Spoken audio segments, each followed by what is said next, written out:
Hello Cancer, Sun, Moon, Rising, and Venus signs. Kamusta kayo? Sana po ay nasa mabuti kayong kalagayan. Welcome back po sa Star Tarot. Kung bago kayo dito, welcome din kayo. Thank you sa inyong support. I truly appreciate it. God bless you all. Tignan natin ang mga mensahe ni Cancer. Paunang mensahe po ninyo ay Six of Earth. Ayan. So, meron magbibigay sa inyo dito ng pera. Merong perang parating sa inyo. Maybe, regalo yan. Or maaaring meron din sa inyong magpapautang. Maaaring merong bonus na parating. Komisyon kung nahumisyon kayo. So, maaari din na may ma-approve na kayo na loan. Kung meron kayong in-apply ang loan. This is also the time na maaring dahil sa mga perang dadating sa inyo, maaring you can save for the rainy days or maybe makakabayad na din kayo ng utang ninyo. So, posibleng gano'n ang ganap. Speaking of career also and trabaho, there could be also opportunities dito, no? Of a new career path or a new job, no? So, posibleng may ganong pumasok din sa inyo. Knight of Earth, ayan, it's time to buckle down and get things done, no? Handa na kayo dito, pinaghandaan nyo na to, pinagplanuhan nyo na yung mga bagay na gusto ninyong pagfokusan ngayon, gusto ninyong mag-invest siguro, ng inyong pera, at maaari ngayon planado nyo na yan, and now you may do it. Maaring ganun ang ganap dito for some of you. Ang iba sa inyo dito is going to take a move. You're going to make a move very cautiously, no? Meron kayo sigurong gustong simulan na ngayong endeavor, but slowly but surely ang ganap ninyo dito. Hindi kayo dito magmamadali. Hindi kayo dito magra-rush, no? Mag-take action kayo, pero mabagal ang usad dahil gusto ninyong maniguro, no? Magiging sigurista kayo ngayon, Cancer, sa pag-take ng steps, no? Patungo doon sa kung ano man yung mga binabalak ninyong gawin. Queen of Fire, no? Kahit mabagal ang galawan, you are making sure na walang makakasagabal talaga sa inyo dyan. Determinado kayo, magiging focus kayo, no? Laser focused kayo dito sa kung ano man yung gusto ninyong gawin, kung ano yung tina-target ninyong maging resulta dito, you're going to work on it talaga. Napaka-confident ninyo sa ngayon, no? About that. At saka, you're very assertive din at the same time. Kaya buong-buo ang inyong loob, ang isip ninyo, ang dibdib ninyo, buong-buo kayo dito. At handang-handa kayo na gawin ang lahat para makamit ninyo kung ano man yung mga bagay na gusto ninyong makamit dito. We have Queen of Air. Ayan, so meron tayong dalawang queens. Maybe may mga tawag dito, mga wise people dito na surrounding you, at maaring sila ay very supportive of you. Maaring sila yung mga nag-a-advise sa inyo. Maaari din na maaring sila ay mga bosses ninyo din. Pwedeng ganon, na very supportive of you. Dito naman, maybe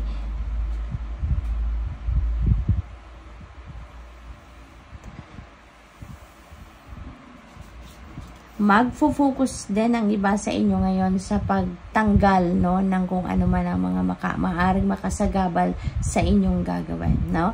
Lilinisin ninyo, you're going to declutter your life, no? You're going to declutter your life. Aalisin nyo na sa buhay ninyo kung ano man yung makakapagpabagal sa takbo ng inyong mga pakailangan iproseso, gagawin, tatanggalin nyo na yung mga blockages, tatanggalin nyo dito kung ano man ang maaaring makabara, kumbaga, no, sa daanan ninyo, something like that. So, what else? We have Six of Air. Ayan. So, dito naman, you're moving forward with your life. You are moving on. So, maganda ang binabalak ninyo dito. Ang iba kasi sa inyo dito, no, mayroong pinagdadaanan or mayroong pinagdaanan na masalimuot na sitwasyon sa buhay, stressful situation, unhealthy, yung ganon. At ngayon, magde-decision kayo na tama na ang sitwasyon na yan, you are ready to move forward with your life. You are ready to move on with your life. Kaya, pipiliin ninyo ditong iwanan na kung ano man ang toxic situation na yan at mag-move forward na kayo sa buhay. Okay? You're going to put an end to this difficult situation na at maglalakas ng loob kayo na iwanan na ang bagay or tao or sitwasyon na yan. So, this will involve travel then for some of you. Kaya, good luck po sa inyong pagbabiyahe. We have 8 of air. Ayan. So, ito yung dito kayo nanggagaling, Cancer. Maybe in the past, feeling ninyo powerless kayo. Feeling ninyo wala kayong kapangyarihan na gawin ang mga gusto ninyong gawin. Feeling ninyo wala kayong kapangyarihan. Hindi kayo dito confident. Hindi kayo dito assertive. Yun yung energy ninyo in the past, no? At ngayon, magbabago yan. Since we have the Queen of Fire energy, mababaliktad na ang sitwasyon na to.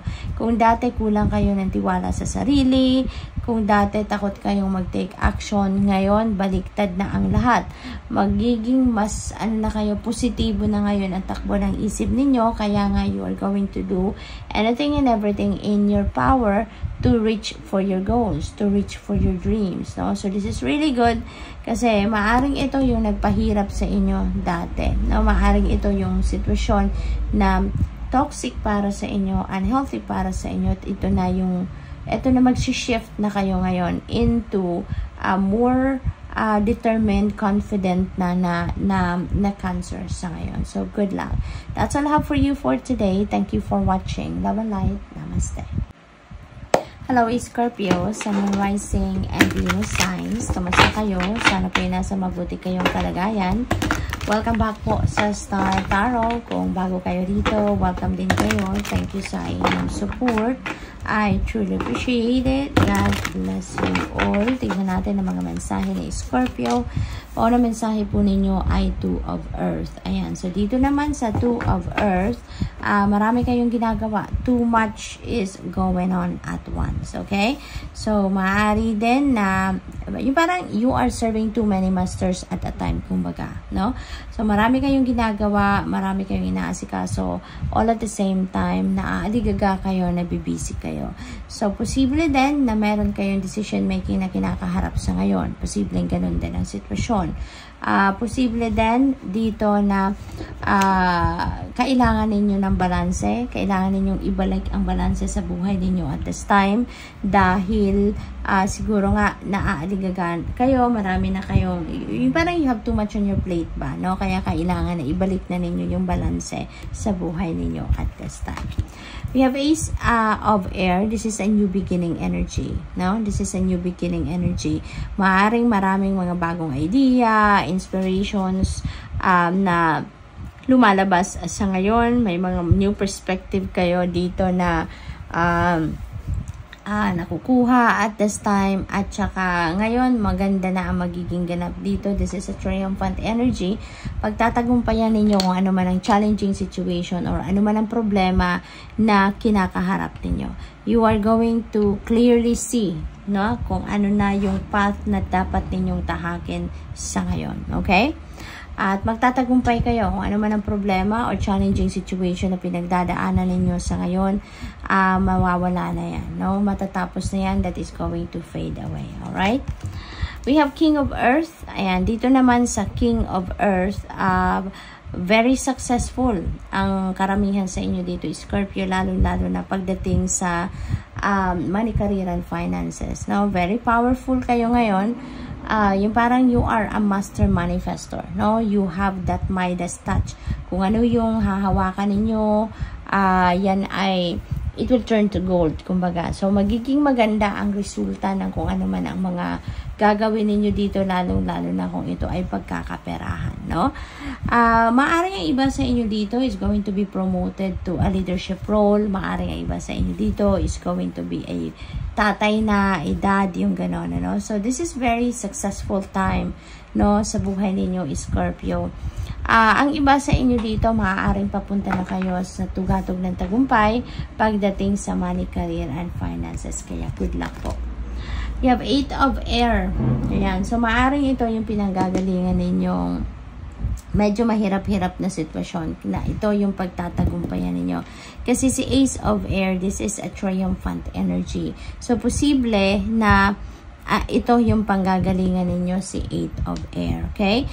Dito sa 8 of Air, feeling ninyo dito, restricted kayo, feeling ninyo trapped kayo sa isang sitwasyon, feeling ninyo dito wala kayong kapangyarihan over yourself, feeling ninyo dito wala kayong power over yourself na gawin kung anong gusto ninyong gawin, may isa katuparan kung ano man ang gusto ninyong may isa katuparan, something like that. Now, Scorpio, kaya ang iba sa inyo takot mag-take actions, yung ganon. Pero parang mababago ito mababago ito kasi ngayon with the Ace of Air, may mga parating sa inyo dito na mga bagong ideas, bagong perspective, new inspiration na ito yung maghahatid sa inyo sa tagumpay. Kaya posible talaga na connected ito sa bawat isa, from being powerless to a triumph, to be a victorious, no?